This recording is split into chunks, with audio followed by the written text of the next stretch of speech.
Play the hits, my man. Play the hits. Kansas City, the mecca of the NFL, the holy land of National Football League action these days at Arrowhead Stadium. I was lucky enough to go to Arrowhead a few months back, and it was awesome. It was I'm not a Chiefs fan, but it was a wonderful experience. So the Chiefs embarking on Saturday, the early TV window. They're playing Houston. That is the least attractive matchup this weekend. The Chiefs expected to have their way with the Texans. We'll see if that actually happens. But the Chiefs embarking on a magic carpet ride that will be historical if they complete the journey here. Many NFL fans and national media types sick to their stomach over the nonstop success the Chiefs have had. They played in 4 of the past 5 Super Bowls, and they're on track, if they win this year, to be the first team in NFL history to win 3 Super Bowls in a row. But Cris Collinsworth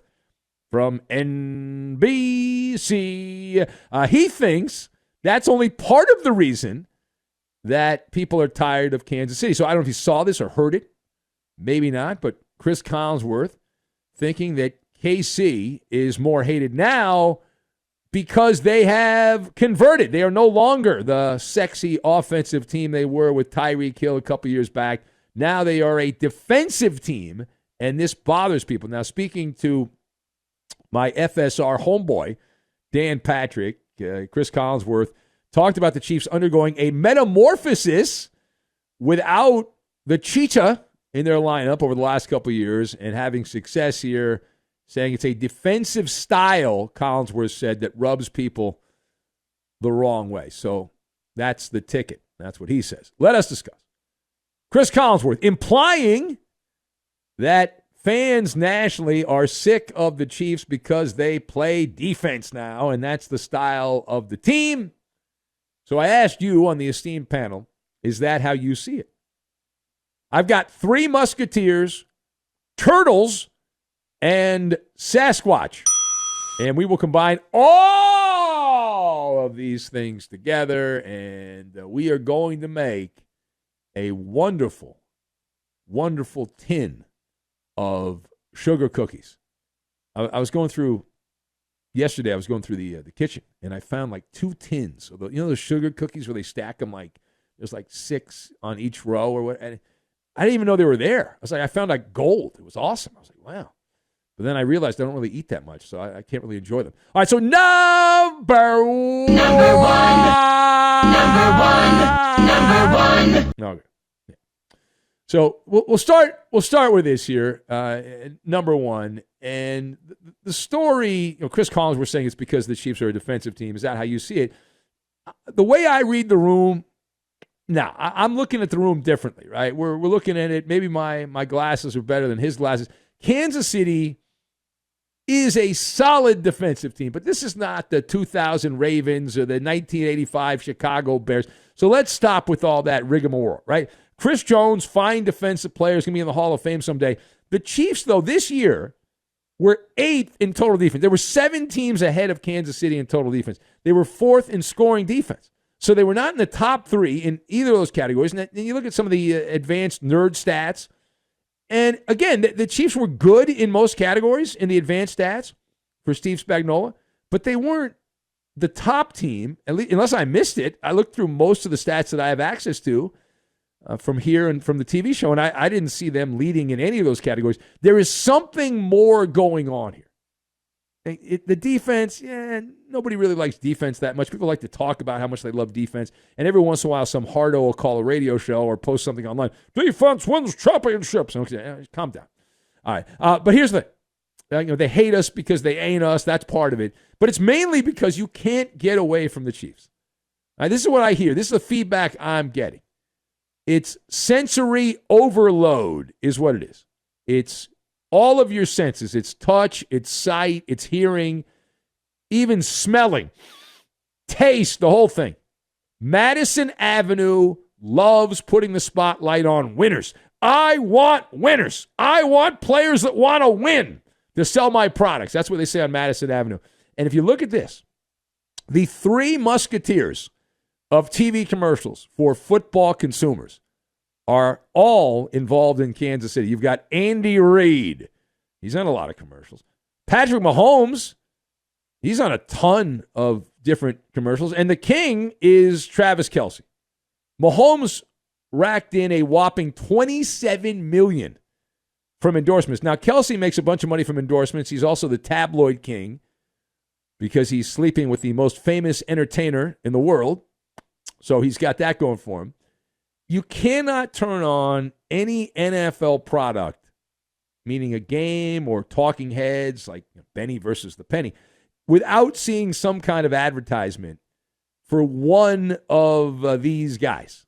Andy Reid, Patrick Mahomes, and Travis Kelce. So that the defense is one part of it. It was like you're annoyed, and you're jealous because your team sucks. So you're jealous, and you're like, they're on TV all the time. That should be my team. It's annoying. You've seen them too much. They won't go away. The same thing happens anytime there's a successful team. Remember the Patriots? People were hating the Patriots when they were in the middle of their run. There's, this is so boring. Blah blah blah blah blah. Always happens. It happens in every sport. I know in basketball, people were tired of the Golden State Warriors. Not as much. Like the Chicago Bulls thing I felt was worse back in the 90s, but that was a long time ago. All right, page 2.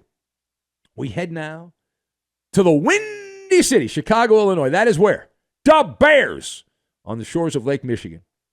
Their head coaching search said to be a 2-horse race. Down the stretch we come. You've got Mike McCarthy. He's 1 horse. He's a Clydesdale. And you have Ben Johnson, a thoroughbred. Who has the edge? So this, you will not believe your eyes. Yeah. Now, if this was an actual race, like a track and field race, you'd obviously give Ben Johnson the win by a country mile. That being said, McCarthy, as we have pointed out in previous episodes, much to the uproar of Bears fans, Mike McCarthy has friends in high places. Think of it like turtles. I love turtles. It's like the timeless tale of the tortoise and the hare. We know how that turned out, right? The hare, very arrogant, and I'm going to win and all that stuff, ends up taking a nap in the middle of the race, and the tortoise keeps hustling, perseverance, and ends up winning the race. Slow and chubby wins the race. The Bears wined and dined Mike McCarthy. Is that something or nothing? I think it's something. The Bears are very cheap. They rolled out the red carpet. They flew him in on a PJ, a private jet. They had an overnight stay. VIP actions for Mike McCarthy. That speaks loud. They took him out to a nice, expensive meal. And this guy can eat. Mike McCarthy can eat. So they took him out to a nice meal. Now, some have pointed out that NFL rules prohibit other candidates who are currently employed with teams to have in-person visits. Nevertheless, the Bears didn't have to oblige McCarthy. They could have said, listen, we don't need you to come here. Just do a little sleight of hand. Do it on the Zoom, vroom, vroom, and you're on your way. They didn't do that. Now, McCarthy got some face time. Very important, right? Most jobs are given to people you know. He already has friends there. He's the same agent as the GM, so they just have to hammer things out. He got to hang out with important people and try to sweet talk them into getting the gig. A little sweet talk.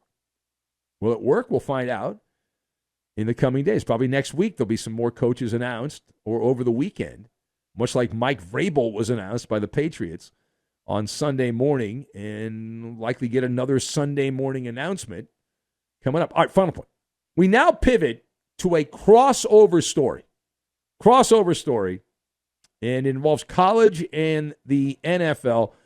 A story that several of you sent to me. You're like, why would he do that? I don't understand. So former Texas quarterback, I say former because he's declared for the draft, Quinn Ewers, he turned down $8 million in name, image, likeness, NIL money before entering the 2025 National Football League draft. So why would you do that? Why would you turn down that amount of $8 million for 1 year of college football? So my eyes don't deceive, so I have to believe that Quinn Ewers has a problem with Sasquatch. He doesn't want to go to the land of Bigfoot. Now, we don't know for sure this is the case, but just based on a brief Maller investigation on the dark web, connecting the dots together, the rumor mill says that the Colorado Buffaloes were not interested. They need a quarterback, right? Who else? Usual suspects like North Carolina. North Carolina probably not it. The one that has the most money Oregon. Quack, quack, quack, quack. Thus, Bigfoot, Sasquatch, and all that. And they're supposedly the ones that offered some of that Nike money to the Texas quarterback. If true, he decided he would rather take a pay cut than travel down the Oregon Trail, which is rather bizarre. The early scouting report from NFL circles, I try to keep up on this stuff because I have no life, and I find a lot of it amusing because most of it turns out not to be true. But the overall arm talent for Mr. Quinn is adequate. Does not have, and I think we saw this in the meltdown for Texas in the bowl game a few days back here, where he does not have great velocity, does not throw the ball with gusto, and they also say he has pocket panic, lacks the killer instinct. Those are all qualities that get you a nice job selling insurance, but not playing quarterback in the NFL. He's also been compared to Andy Dalton and Sam Darnold. Yippee-ki-yay. That's wonderful. Absolutely great. So let's go out and eat some chocolate truffles, and we'll celebrate, get balloons and some candles. But turned out $8 million. That is a mountain of money when you're not guaranteed to make that money back in the NFL. And you might not make it at all in the NFL, but even if you make it, it's going to take several years to make that kind of money when you consider how much rookies are getting paid.